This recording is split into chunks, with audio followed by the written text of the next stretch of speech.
Lagi ko ngang nababanggit na working mama ko. Pero hindi pa ninyo nakita kung ano talaga yung ginagawa ko. Napaka-productive talaga ng araw ko ngayon. 21 Realistic Mini Vlog, Family of 3, Kasakinay Stories. Bale, a day in my life as a working mom muna ito. Kaya ano pang hinihintay natin? Simulan na natin to!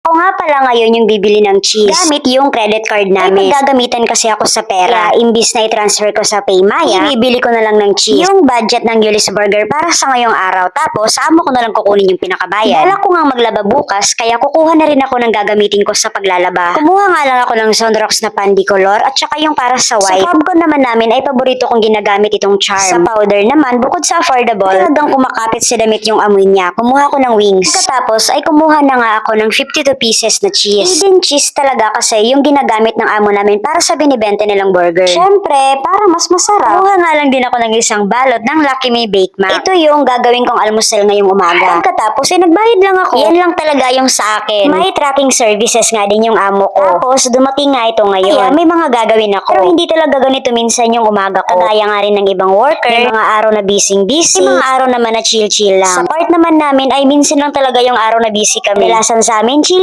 lang. Bakit kaya ganun, no? May mga araw talaga tayong mga babae na kahit anong ayos, haggard na haggard pa rin tingnan. May mga araw din naman, kahit hindi tayo nag-aayos ay fresh na fresh tayong tingnan. Ngayong araw, feeling ko lang to. Parang sa mga fresh ako tingnan ngayon nakalinya. Yung fresh na akala mo walang mga hulugan. Ito naman yung daily ko talaga na ginagawa. Yung magbangko ng pera na hindi akin. Yun pala yung amo kong lalaki na nakaupo sa counter. Bait silang mag-asawa sobra. Sa 10 taon ba ako kung hindi? Tapos ko nga lang ngayon sa isang bangko. Nakikita nyo yun? Yung puro red. Sa may bandang dulo, doon ako nagtatrabaho. Yung lakad ko naman ngayon ay papuntang BDO. Yung BDO, no? Parang yung McDo may kiosk. Kiosk pa tawag doon. Wala lang, share ko lang naman. Ako ng bangko halos araw-araw pero di ko talaga alam kung kailan kami makakaip. Yung feeling na pumupuntang bangko para sa sariling pera na rin namin. Kapag tapos na nga ako sa mga dinodora ko, doon pa nga lang ako mag-aalmusal. Bale, kakain nga ngayon yung mga amo ko kaya pinalitan ko muna yung ate ko dito. Ito yung tinatawag sa aming lamasan. Lamas in Tagalog is mga panangkap sa pagluluto. Tapos yung niluluto ko naman kaninang bake mac ay pinasuyo ko na lang sa kaibigan ko. Pinapasalan ko nga lang sa kanya. Pero iniready na niya tapos hinatid pa dito sa may lamasan. Humingi nga lang ako ng 2 buns pang partner sa bacon mac ko. Tapos bumili na din ako ng 10 pisong taho. At nagtimpla din pala itong kaibigan ko ng kape. Kape is life kasi kaming dalawa. Kami ba kahit ang halay nagkakape talaga kami kapag hindi pa kami nakakapagkape kapag umaga. Tawang-tawa nga ako ngayon sa tinimpla niyang kape. Ano ba naman kasi bukod sa mapait ay napakatamis. Ganito kaming dalawa kung sino yung hindi busy ngayong araw ay siya yung mag-aasikaso para sa mga pagkain o almusal namin. Tip nga pala sa akin yung mga black